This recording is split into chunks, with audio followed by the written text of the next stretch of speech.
দুর্দান্ত স্বাদের ভরবা করলা খুব সহজে কি করে বানাবেন দেখে নিন। প্রথমে একটু লম্বা ধরনের করলা নিয়ে নিন বা একটু বড় সাইজের করলা নিন। এবার এটাকে ধুয়ে ওপরের যে খড়খড়ে ব্যাপারটা থাকে সেটাকে ছুলে একটু মসৃণ করে নেবো।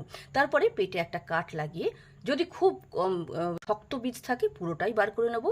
আর করলা যদি খুব কচি হয় তাহলে বীজ বার করার দরকার নেই। এবার এই খোসাগুলোকে আমরা রেখে দেবো। তারপরে করলা এবং খোসা দুটোতেই কিন্তু খুব ভালো করে নুন মাখিয়ে আধ ঘন্টার জন্য রেস্টে রাখবো। আধ ঘন্টা পর দেখবেন প্রচুর জল বেরিয়েছে এর থেকে। এই জলে কিন্তু অতিরিক্ত তেতো অনেকটা বেরিয়ে যাবে। এবার একটা ফ্রাইং প্যানে তেল গরম করে তাতে পুরি, কাঁচা লঙ্কা এবং রসুন ফোড়ন দেবো। তারপরে পেঁয়াজ দেবো এবং পরিমাণ মতো সমস্ত মশলা এবং লেবুর রস দিয়ে নাড়া করে নেব। সমস্ত মশলার পরিমাণ লিখে দেওয়া আছে। তারপরে করলার খোসা দিয়ে করে ভাজা ভাজা করে ধনেপাতা ছড়িয়ে আমরা নামিয়ে নেব। ঠান্ডা হলে আমরা করলার পেটের ভেতরে একদম ভর্তি ভর্তি করে এই পুর ভরে দেব।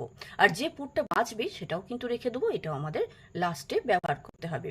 আর এবার একটা প্রেশার কুকার নিয়ে নেব। একটা ছোট্ট স্ট্যান্ড দিয়ে আমরা প্রেশার কুকারের ভেতরে এই করলাগুলোকে সাজিয়ে দেব। স্টিমের জন্য সামান্য জল দেব। ভর্তি করে দুটো সিটি মেরে নেব। সিটি খুলে ঠান্ডা হলে আমরা এটাকে বার করে নিয়ে 2 চামচ তেলে একটু নাড়াচাড়া করে ভাজা ভাজা করে নেব। তাহলেই তৈরি হয়ে যাবে ভরবা করলা।